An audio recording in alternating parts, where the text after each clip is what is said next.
las épocas, no sé cómo anda.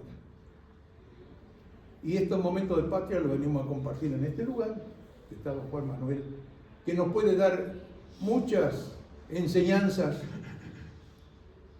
y podemos ya a esta altura del partido decir que de hace 200 años no hay héroes. Y considerando la última guerra, hay héroes, pero están muertos. Y están en territorio hostil para nosotros todavía, y la única parte irredenta de la patria de acuerdo al plan de San Martín. O sea que no somos independientes de todo. Así que les dejo a ustedes y por favor pregúntenle todo lo que quieran. Él sabe y da gusto escuchar sus conocimientos.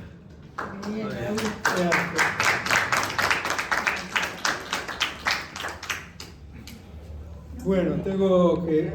¿Se escucha bien? Sí. Tengo que agradecer justamente las palabras de un amigo, la generosidad de un amigo en la presentación. Creo que ya dije una vez que hace unos años, ante una situación parecida, yo decía, bueno, no, todos estos méritos que que me adjudican, son nada más que producto de la amistad, pero con el tiempo, ya cumplidos los 80 años, digo, los acepto todos, los acepto plenamente, no tengo ningún inconveniente. Muchas gracias.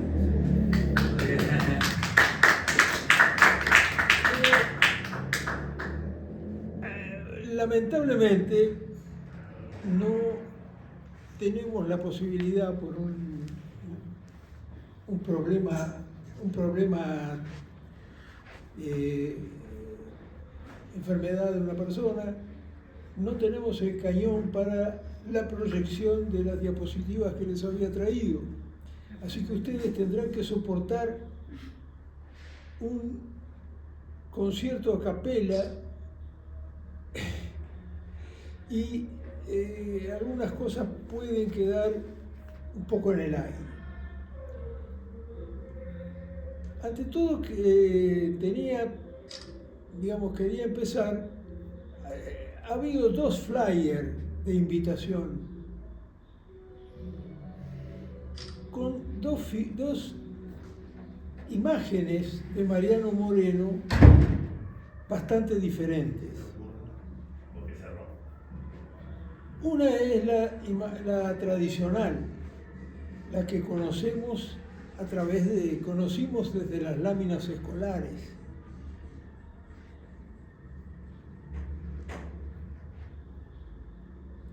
No sé, no pude ver exactamente cuándo surge la primera la primera representación, a quién se debe la primera representación de ese Moreno clásico de las láminas escolares. Pero hay un cuadro en el Museo Histórico Nacional que se llama Moreno en su mesa de trabajo, que es ese Moreno que nosotros conocemos por las láminas, y que es de un pintor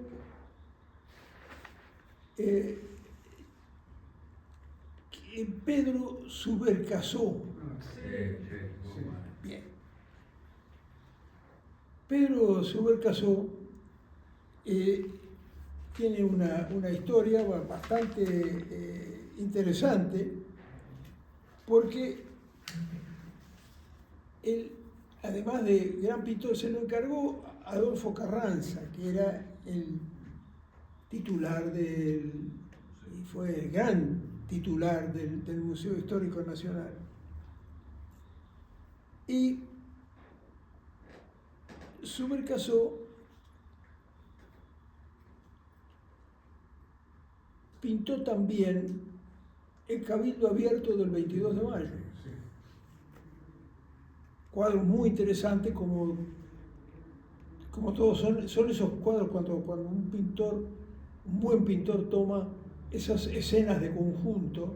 Bueno, ahora Subercaseaux, en un momento de su vida, él estaba casado, y él y su mujer decidieron pedir una autorización a la Santa Sede para profesar. Él profesó como benedictino y la mujer se fue también a un monasterio, no sé, voy a atreverme a decir carmelita, pero no estoy seguro, donde él siguió su tarea de pintor, pero murió como monje benedictino. Pero después la otra imagen es distinta. Es una imagen que se debe a un pintor, Juan de Dios Rivera. Juan de Dios Rivera era un contemporáneo de Moreno.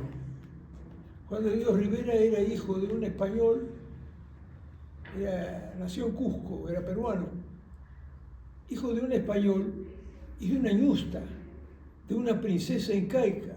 Se llamaba Juan de Dios Rivera Túpac Amaru. Cuando el movimiento de Túpac Amaru, su familia, que estaba en Cusco, se va a Potosí. Y cuando resulta vencido Túpac Amaru, viajan a Córdoba y de Córdoba a Buenos Aires. Y se supone que ese cuadro de Rivera es, digamos, él lo dibujó directamente,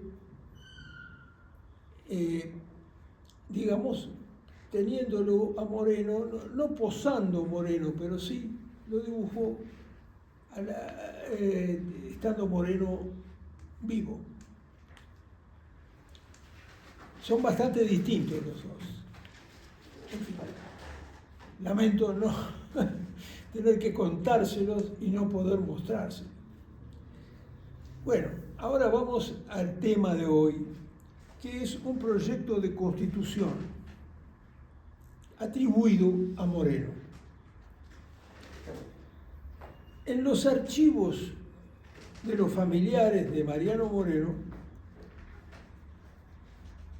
se encontró un texto supuestamente autógrafo del prócer con una traducción que presenta variantes y supresiones de la Constitución norteamericana, de la Constitución de Filadelfia de 1787 y sus 10 primeras enmiendas.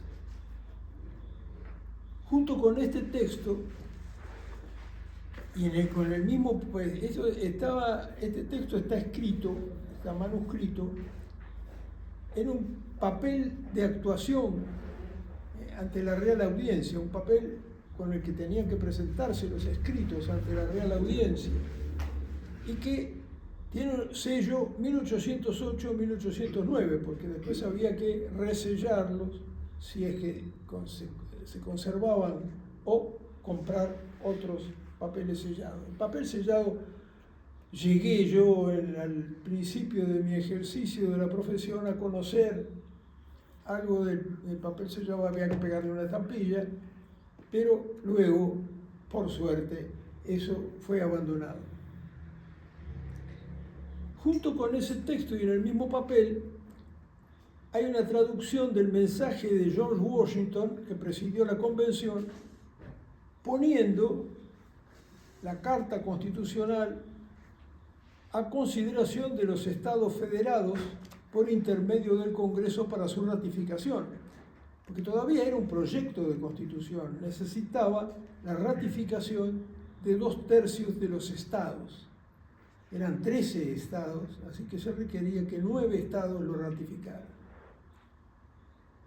Estos dos textos, la traducción supuestamente autógrafa de Moreno y del discurso de Washington, fueron publicados en 1972 por Eduardo Dunhofer, o Dunhofer. Dunhofer fue historiador y además gran coleccionista de documentos antiguos. El que lo proveía fue alguien muy conocido en su época, Román Francisco Pardo, la Casa Pardo. La Casa Pardo era, digamos, el gran marchand de documentos históricos. Ahora, cuando los publica Dunhofer, sostiene que las dos traducciones fueron realizadas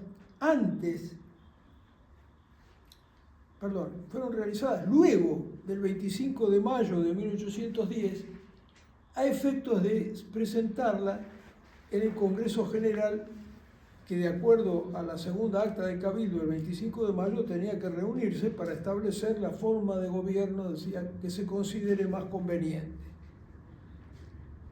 Por eso, dice Dunhofer, Moreno fue el primer constitucionalista argentino. Esa atribución en su momento fue casi totalmente aceptada, aunque algunos autores señalaron reservas. Esto en 1972. En 1989, en ocasión del centenario de la Revolución Francesa, Dunhofer avanzó la hipótesis de que en realidad Moreno había traducido la Constitución de Filadelfia, pero de una traducción francesa, debida a Condorcet, que estaban las obras completas del autor francés que fueron publicadas hacia 1800 y reimpresas en 1804. Entre los papeles del archivo de Moreno había también una versión al castellano de la obra póstuma de Condorcet, Bosquejo de una pintura histórica de los progresos del espíritu humano. El marqués de Condorcet, que fue un filósofo y un gran matemático también, él creía que la historia era un progreso ilimitado cuya meta es la igualdad de todos los hombres. Apoyó entonces la revolución, considerándola como una etapa de ese progreso, integró la convención y, sospechado de girondino, fue encarcelado en el año del terror, en 1793, y se envenenó en la prisión. Ahora, el razonamiento de Dunhofer es, bueno, Moreno tradujo a Condorcet, tradujo este bosquejo. Condorcet tradujo la Constitución de Filadelfia y luego, Moreno tradujo la Constitución traducida por Condorcet. Es un poco forzado, pero bueno, esta es la conclusión que había sacado. Dunhofer, con gran generosidad, porque había tenido una jugosa oferta de una universidad norteamericana, donó el manuscrito al Estado, con la condición de que estuviese en la Biblioteca Nacional y que ésta llevara el nombre de Mariano Moreno.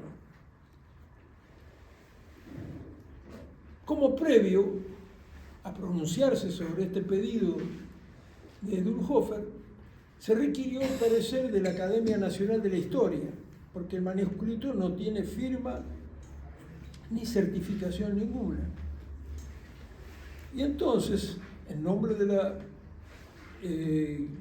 integrantes de la Academia de la Historia, Víctor Tau Anzoátegui y José María Mariluz Urquijo, autoridades de fuste en su campo, concluyeron que el documento, cito, no ofrece dudas en cuanto a su autenticidad. Ellos habían pedido una pericia caligráfica que habría confirmado que el texto era de la pluma de Moreno. Bueno, ahí hubo una serie de peripecias muy nacionales. Al poco tiempo el texto se perdió. No lo encontramos por ningún lado. Dunhofer golpeaba todas las puertas posibles para decir qué es lo que ha pasado. Bueno, después se encontró que había sido mal catalogado, se lo rescató y actualmente está en el tesoro de la Biblioteca Nacional. Ahora, en el año 1994, Dönhofer informó el hallazgo de una segunda traducción de la Constitución de Filadelfia realizada por Moreno. Esta es íntegra, digamos, la traducción, no está publicada y permanece en un archivo privado. Había pertenecido al diputado Olegario Becerra. Olegario Becerra fue un diputado de la UCRI, la Unión Cívica Radical e Intransigente, que también lo había adquirido de Román Francisco Pardo.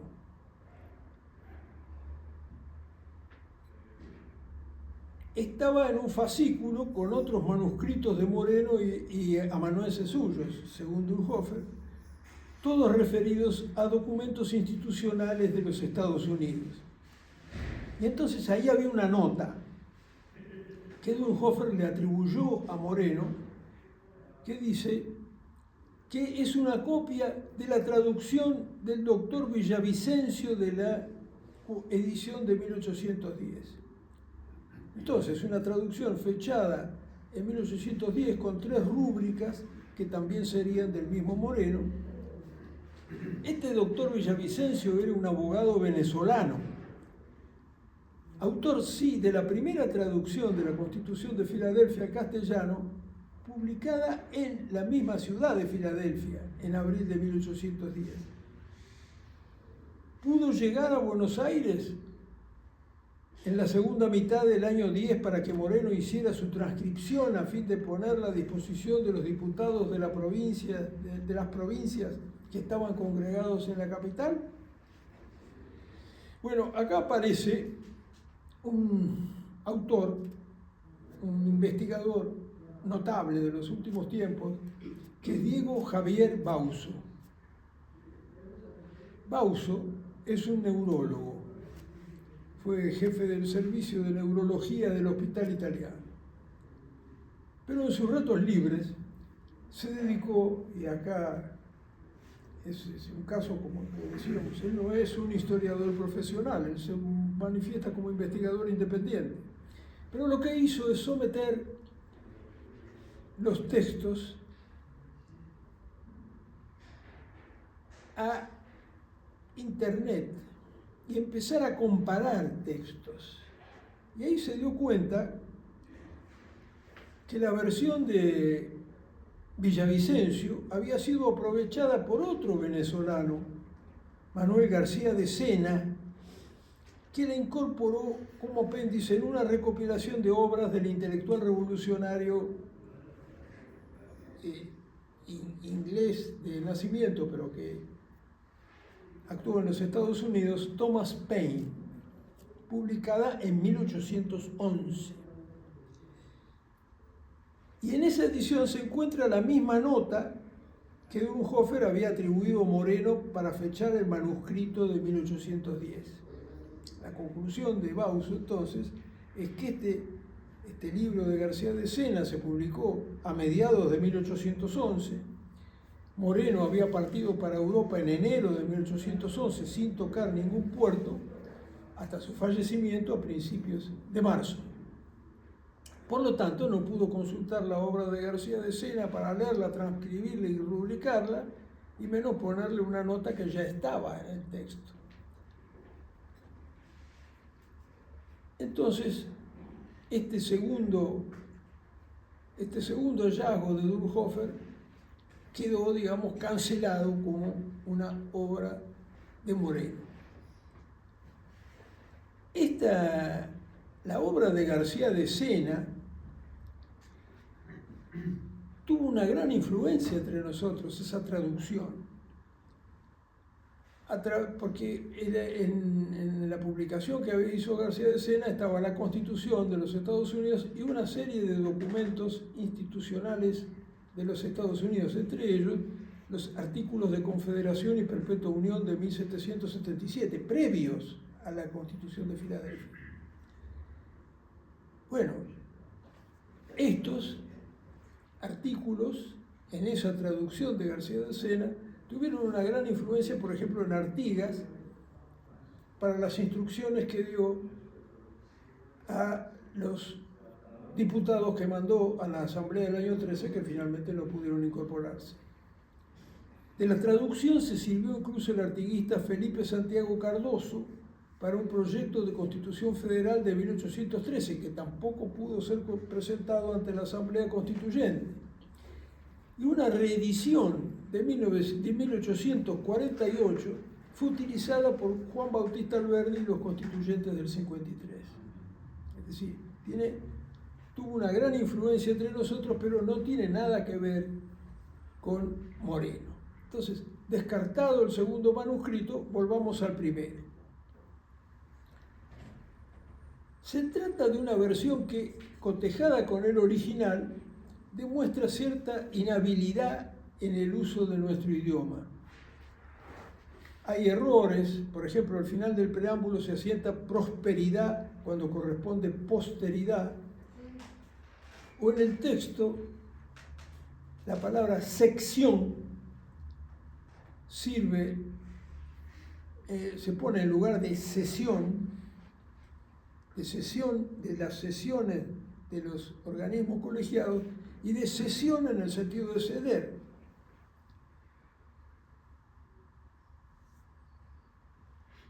Y, por ejemplo, office, cargo o puesto, es vertido como oficio.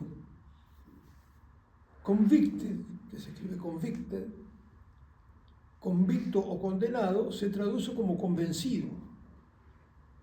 Este error clamoroso figura también en la traducción de García de Sena. Proper law es traducido como ley propia, aunque debía decir ley apropiada o ley conveniente. Application es traducido como aplicación y no a pedido o a solicitud. Está bien que en el lenguaje de hoy, application se traduce entre nosotros como aplicación. Apliqué a una beca en no sé dónde, apliqué a esto, pero de todos modos han pasado los años. Application en ese momento, ahí era a pedido o a solicitud. Los consejos, advices de las cámaras, se traducen como avisos. En fin, hay un desconocimiento, errores en nuestro idioma también. Todo lo que fue suprimido son aquellas menciones en la Constitución norteamericana que son menciones por perífrasis a los esclavos. No se habla para nada de los esclavos en la Constitución norteamericana, pero se habla de unas persons. Estas persons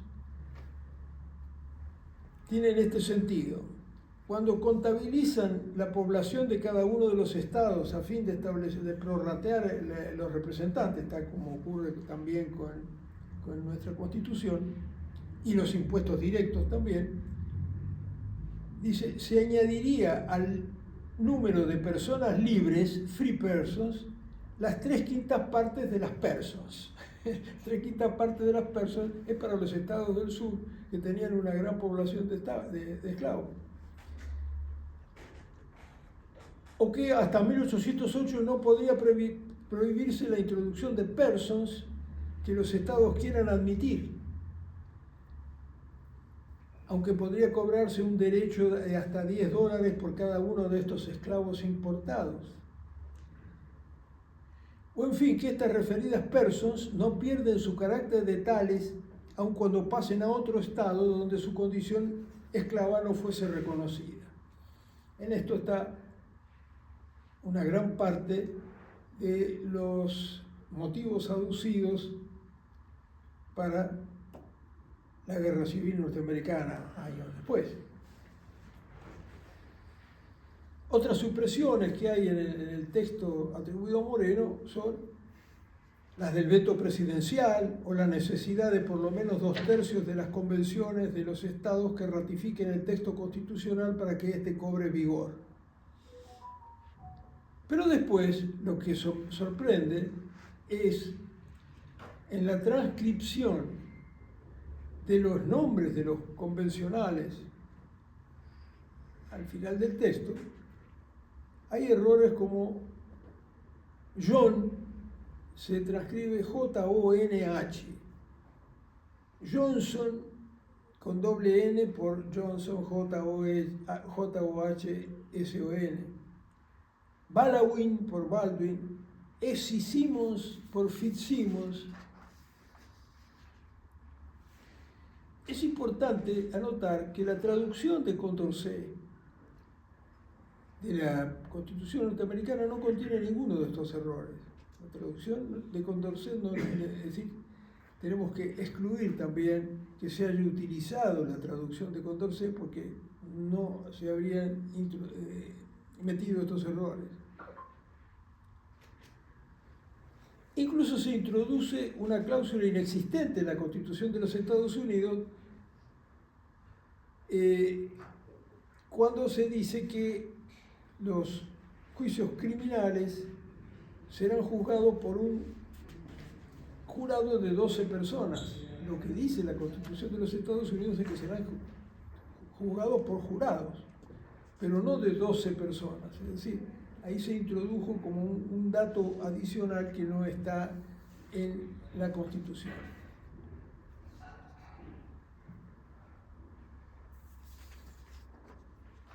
Nos encontramos, pues, ante una traducción parcial, no ante un proyecto de constitución basado en la adopción del modelo de Filadelfia. No es, pues, el modelo de constitución de Moreno. El título lo señala claramente: Constitución Federativa asentada por la Convención del 17 de septiembre de 1787. Luego de todas estas desprolijidades, también, si fuese un proyecto de constitución, no se habría, no habría sido necesario poner los nombres de los convencionales. Se hubiera podido, lo que dice donde dice Estados Unidos de América, podría haberse adoptado una terminología apta para el uso local, como por ejemplo Provincias Unidas o alguna por el estilo. Y después hay unas notas que desconciertan un poco y desconciertan al propio Dönhofer, que dice, bueno, también en una nota se dice que, mejor dicho, en la Constitución se dice que está prohibido el juramento del gest, Y-E-S-T. Bueno, no existe ningún juramento del gest. Lo que existía era un juramento del test, es decir, un juramento de prueba. Ese juramento de prueba era para lo que había que jurar, es que no se reconocía ni la autoridad del Papa ni la transubstanciación. Sin ese juramento, ningún católico podía aspirar a un cargo público, y si daba ese juramento tenía que jurar de su fe.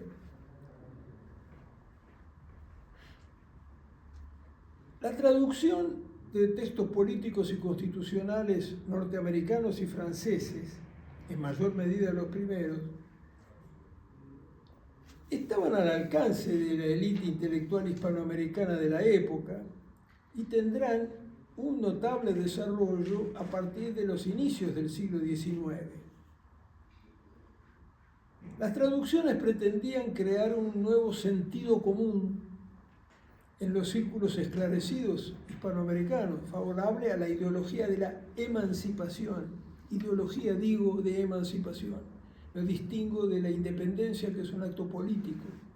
Esta ideología de la emancipación estaba filiada en la Ilustración y se resume en una frase de Kant, que es en realidad el gran ideólogo de la Ilustración, que era sapere aude, atrévete a saber, a dejar de lado toda tradición, al saber que es puro comienzo. Esta ideología de la emancipación, asociada indisolublemente al constitucionalismo, recubrirá el acto político de la independencia, cuya inspiración no venía necesaria ni exclusivamente de la Ilustración, produciéndose así desajustes profundos que darán lugar a continuos enfrentamientos intestinos. La traducción entonces fue un instrumento eficaz al servicio de un difuso proyecto ideológico con el objeto de orientar la acción política. No se limitaban a reproducir las ideas y conceptos, sino más bien los localizaban por medio de una estrategia de apropiación. Hay una traducción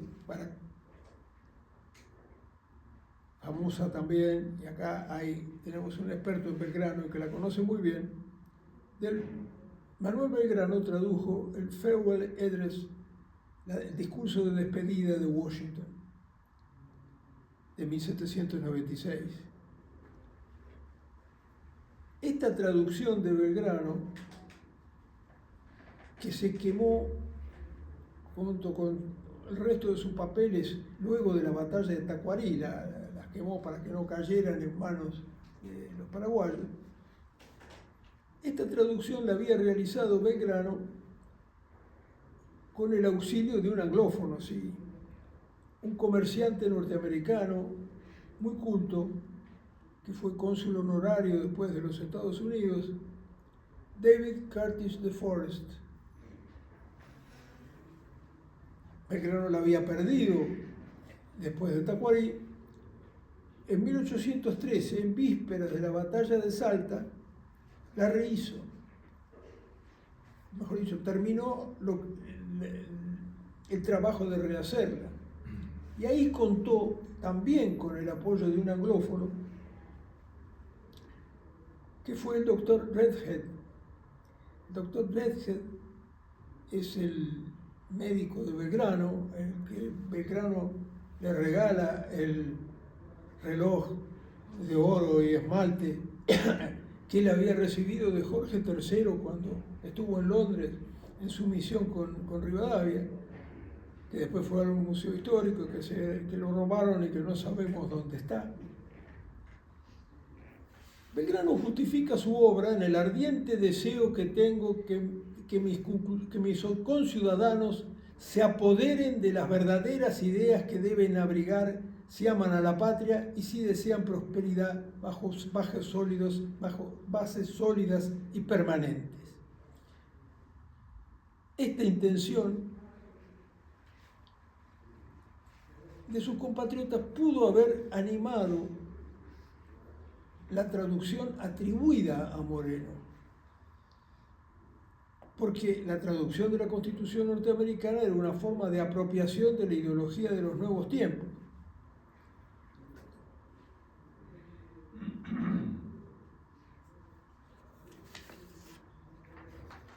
Incluso Moreno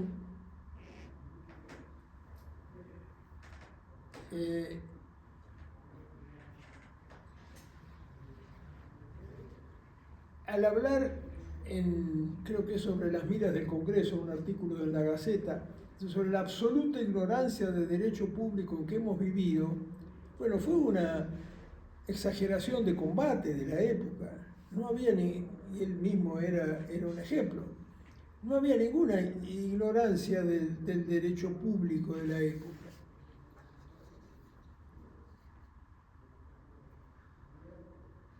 Abelardo Levalli, que es un historiador del derecho, decía: se conocían las doctrinas de los publicistas modernos, fundadores y difusores del constitucionalismo.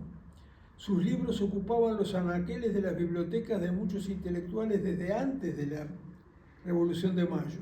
Piensen que hablamos de libros y también de manuscritos, de copias que circulaban. Un historiador, Richard Konecki, dice: no sin sorpresa se ha verificado que los libros impresos en Europa solían ingresar en Hispanoamérica ya en el año de su impresión.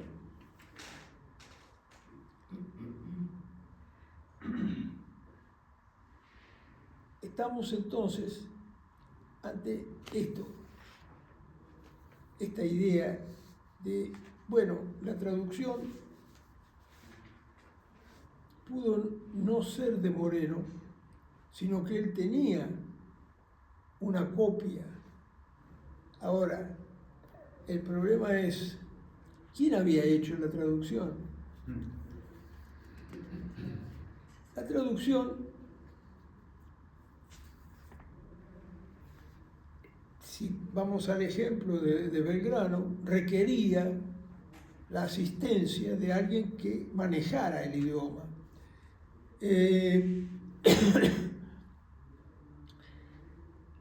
Incluso era la manera de estudiar el idioma, traducir. Cuando, según cuenta el hermano de Moreno, cuando Mariano Moreno traducía en el viaje a Londres el viaje de Anacarsis. Este era un libro francés, un libro de un abate francés, pero que tuvo una traducción inglesa que probablemente era la que Moreno usaba para poder irse empapando del idioma inglés. ¿Y cuál era el amigo angloparlante que pudo tener Moreno?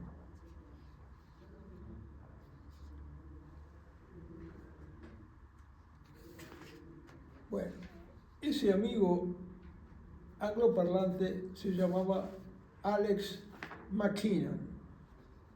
Alex Mackinnon fue un comerciante inglés que llega a mediados de 1809 al Río de la Plata, que tuvo una gran actuación con el resto de los comerciantes británicos. Él presidió el Committee of British Merchants of Buenos Aires, el comité de comerciantes británicos de Buenos Aires, que se reunían en el primer piso de la pensión y fonda de Mrs. Clark, o fonda de Doña Clara, que según chimenta Eduardo Fitte en su libro sobre los comerciantes británicos, lo tomo como chimento y pues se lo transmito, era una viuda bastante atrayente y dice Fitte, muy generosa en dispensar sus favores. Bueno, razón de más para que se reunieran allí los comerciantes. Este comité y Mackinnon tuvo una gran influencia cuando llega Cisneros. Cisneros, sí, abre el libre comercio, pero finalmente intima a los comerciantes británicos a tener que irse del país. Y le pone fechas a estas. Mackinnon presiona a Cisneros para que fuera postergando esa fecha. La última fecha fijada para que los comerciantes británicos se retiraran de Buenos Aires fue el 18 de mayo de 1810, el mismo día que la fragata Juan París llegó con las noticias de la instauración del Consejo de Regencia y estalló el movimiento de mayo.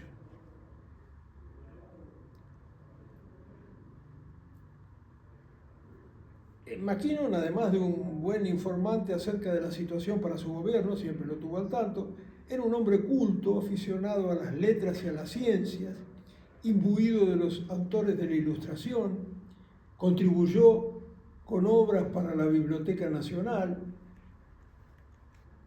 Todo un gentleman, lo define Carlos Alberto Pueyrredón. Mariano Moreno fue su abogado y amigo. La estrecha amistad entre ambos surge de las cartas que la esposa de Moreno, la joven esposa de Moreno, María Guadalupe Cuenca, envió a su marido cuando éste estaba en viaje e incluso cuando ya había fallecido. Estas cartas han sido publicadas por Enrique William Zálzaga con el título Cartas que nunca llegaron. Y las cartas son realmente el espíritu de esa mujer, su amor por su marido, e incluso las cartas de Moreno, donde Moreno, por ejemplo, siendo medio jacobino como era, o como podemos pensar que era, le dice que recuerde de mandar a su hijo al catecismo. Bueno, y ahí María Guadalupe habla de las visitas del inglés don Alejandro, el inglés viejo que te visitaba, e incluso propone que para que la correspondencia no fuera interceptada por sus enemigos locales, se mandaran a nombre de Mackinnon, lo que da idea de la confianza que había entre ambos. Y otro comerciante inglés, radicado en Santiago de Chile, pero que viajaba frecuentemente a Buenos Aires, de nombre Bartolomé Richards, escribirá al marqués de Wellesley en 1812: la Constitución americana ha sido traducida por Mr. Mackinnon, un comerciante inglés muy estimado por la Junta de Buenos Aires.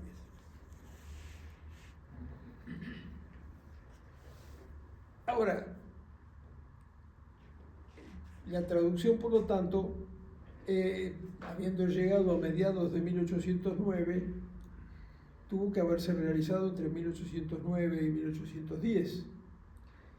Y ahora, en esa época, ¿quién pensaba, qué grupo político en Buenos Aires pensaba en un régimen republicano como el que surge de la Constitución de los Estados Unidos?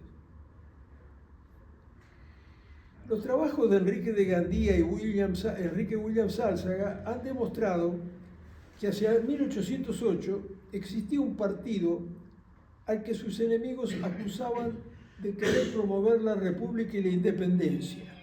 Ese partido estaba encabezado por Martín de Álzaga, por un vasco. Estos vascos tienen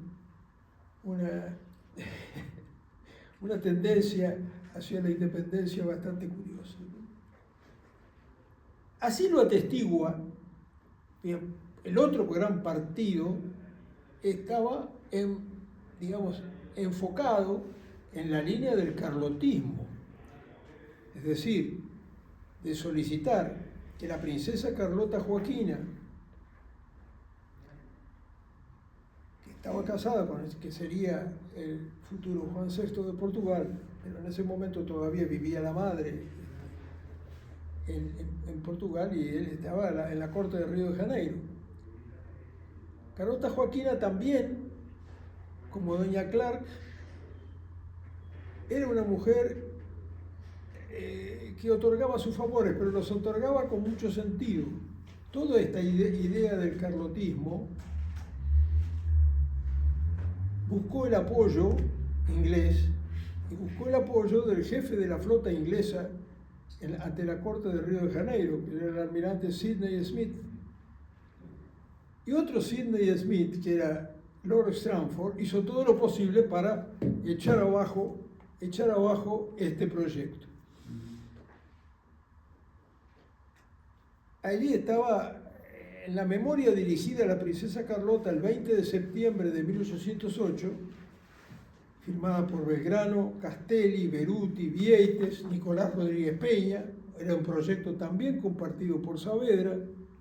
Dice: desde la ocupación de Buenos Aires por las fuerzas británicas no se ha cesado de promover partidos para constituirse en gobierno republicano, socolor de ventajas, las ventajas que traería ese gobierno. Un informe elevado por un grupo de jefes militares, encabezados por Cornelio Saavedra, informan sobre la asonada del 1 de enero de 1809, cuando Martín de Álzaga llegó a obtener la renuncia de Liniers, pero la intentona fue finalmente frustrada por la intervención de los jefes militares firmantes. Allí se afirma que el plan de los revoltosos era establecer un gobierno popular o juntas, separar del mando al virrey y constituir un Congreso o Senado compuesto por los cabildantes de Buenos Aires y los diputados de cada cabildo de las capitales de provincia. En ese movimiento estaba comprometido Mariano Moreno. Mariano Moreno iba a ser, y otro criollo, Julián de Leiva.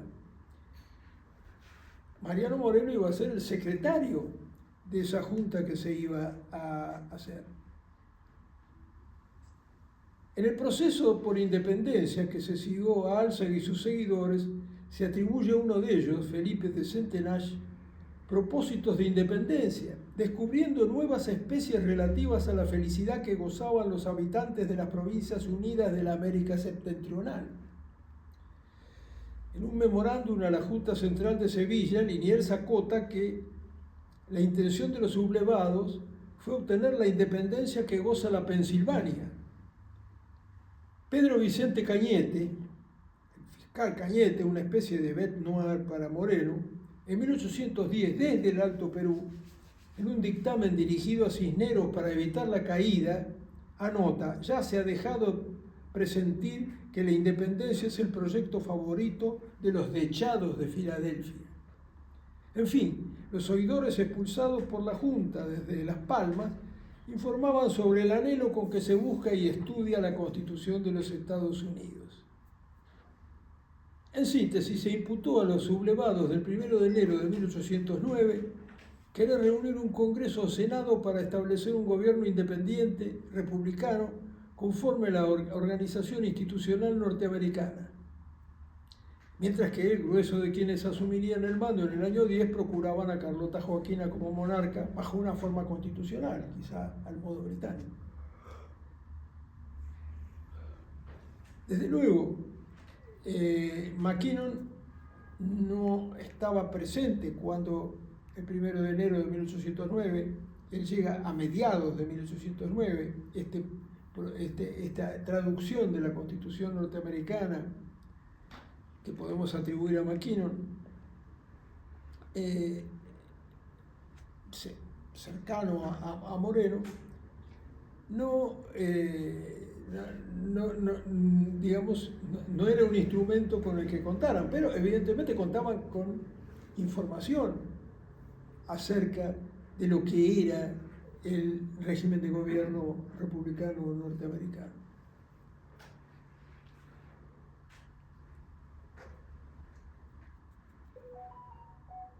Yo creo que Moreno pudo considerar esa copia que él tenía, que él no tradujo, y que evidentemente el copista que la había hecho la había copiado de otro texto manuscrito, porque si hubiera estado en letras de molde no se entienden, por ejemplo, que pusiera que cómo escribiera John o cómo escribiera Johnson o errarle muy fieramente en los apellidos. Muerto Moreno, Mackinnon, su coautor, pudo también hacer circular su propia copia, una copia más depurada y además íntegra, en los preparativos de la Asamblea Constituyente del año 13. También se contaba en ese momento con la de García de Sena. Incluso había otra traducción de la Constitución norteamericana, esta vez de un norteamericano, Joel Poinsett. Poinsett había llegado en 1812, había recibido las credenciales de cónsul para las provincias españolas de Buenos Aires, Chile y Perú. En abril de 1811, En noviembre del 11 partió para Chile y dejó el cargo al vicecónsul William Miller, que en 1812 le escribió al secretario de Estado James Monroe que desde el primer triunvirato Manuel de Zarratea le había pedido una copia de la traducción de Poinsett. En 1814 Poinsett volvió de Chile a Buenos Aires y antes de embarcarse para los Estados Unidos le escribió a Monroe dándole cuenta de la gran veneración por la Constitución y el gobierno de los Estados Unidos que mostraban tanto el gobierno como la oposición, es decir, tanto los directoriales como los federales. Tengamos en cuenta, eso sí, que Moreno no tenía idea federativa, al contrario, él en los artículos de la Gaceta dice que ese sistema es inviable. Lo que pasa es que su hermano Manuel, que sí estuvo del lado federal, que lo hizo así, integró el Congreso de 1824, él ingresó en el 26, junto con Dorrego, y que luego sirve al país como embajador ante Inglaterra, un servicio excepcional, el de Manuel Moreno. Manuel Moreno sí era federalista, Moreno no lo entendía, porque en realidad Moreno pensaba que el poder tenía que estar concentrado en Buenos Aires, como ya venía siendo desde la ordenanza de intendentes, y además como un curso histórico. Pero el asunto, como vemos, no era esta traducción, no fue un proyecto de constitución de Moreno, no fue Moreno el primer constitucionalista. A mi juicio más modesto, el primer constitucionalista fue Julián de Leiva. En la segunda acta del 25 de mayo, que se refiere a la Junta, el Cabildo, digamos que se considera constituido como Congreso General, le da, en una página, le hace una pequeña constitución, con una separación de poderes. No pueden ejercer el poder judiciario, por ejemplo. Y además están sometidos, pueden ser removidos por el propio Congreso General que los ha nombrado. Ustedes son una junta provisoria que puede ser... Bueno, esta primera constitución, esta constitución breve para 25, duró lo que un suspiro, porque el 28 de mayo se la dejó totalmente de lado. El Poder Judiciario lo asumió la Junta. De hecho, fíjense que cuando ordena escabucear a Liniers y a todo lo demás, se ejerce el Poder Judicial directamente. Esta concentración de poder en la Junta había intentado Julián de Leiva, que fue el autor de esta pequeña constitución. Y esta pequeña constitución tenía la separación de las funciones.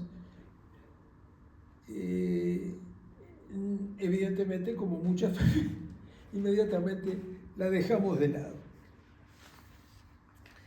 En fin, de todo esto ha servido mucho. Les hablé de Diego Javier Bauso.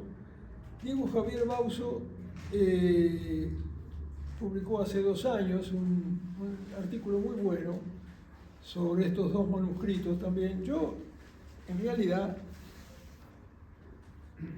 en el 2010, cuando se cumple el bicentenario, saqué aquí en el Derecho un artículo sobre estas traducciones, que en ese momento todavía sostuve que eventualmente podían considerarse de Moreno. Bauso descarta eso. Este investigador independiente, este neurólogo, historiador en los ratos libres,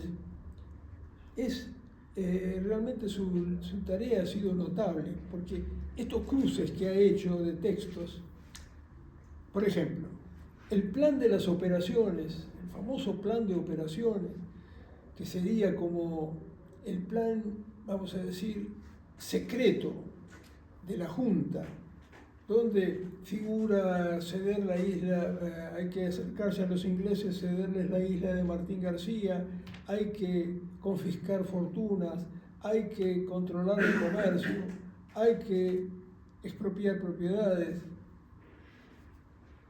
un plan verdaderamente tan revolucionario que todos los revolucionarios, Rodolfo Puigros, Norberto Galazo, etcétera, consideran que se trata del plan revolucionario realmente de la Junta. ¿Qué descubrió Bauso cruzando? Bueno, ¿qué descubrió Bauso cruzando información en Internet? Que en realidad una parte muy importante de ese texto provenía de una novela escrita por un francés, Renaud Varin, que se llamaba Le Cimetière de la Madeleine, el cementerio de la Magdalena. Y en esta novela, es una novela en realidad escrita contra los jacobinos. Entonces expone todo lo que haría un jacobino en el poder. Y esto es lo que se volcó en ese plan de operaciones. Ese plan de operaciones, al parecer, fue en realidad escrito en la corte de Río de Janeiro, no para desacreditar, una vez que el programa de Carlota Joaquina fracasó, para desacreditar a la Revolución de Buenos Aires.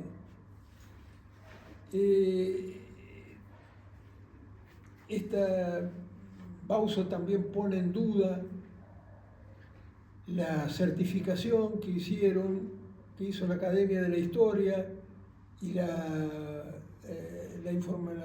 la perito calígrafa, y en realidad lo que dice es que Moreno tenía esa copia, pero él no había intervenido en absoluto, y yo lo comparto en este momento, en la redacción de este proyecto de constitución. Que no era un proyecto de constitución. En fin, esto es lo que les puedo decir. Sé que todo esto es una ida y venida de nombres que vienen para acá y para allá, y lamentablemente sin poder mostrarles algunos elementos gráficos. Pero es importante, ¿no? Bueno, no le quita ningún mérito a Moreno no haber sido nuestro primer constitucionalista. Por otro lado, el hecho de que estuvieran en su archivo, el problema de Dönhofer es que todo lo que estaba en el archivo de Moreno lo había traducido Moreno, que tradujo el contrato social de Rousseau, que tradujo a Condorcet, que tradujo a que tradujo al otro, porque estaba en el archivo de Moreno, pero estar en el archivo de Moreno no significaba que él lo hubiera traducido. Ese es el asunto. Yo les agradezco a ustedes la gran paciencia que me han tenido para soportar todo este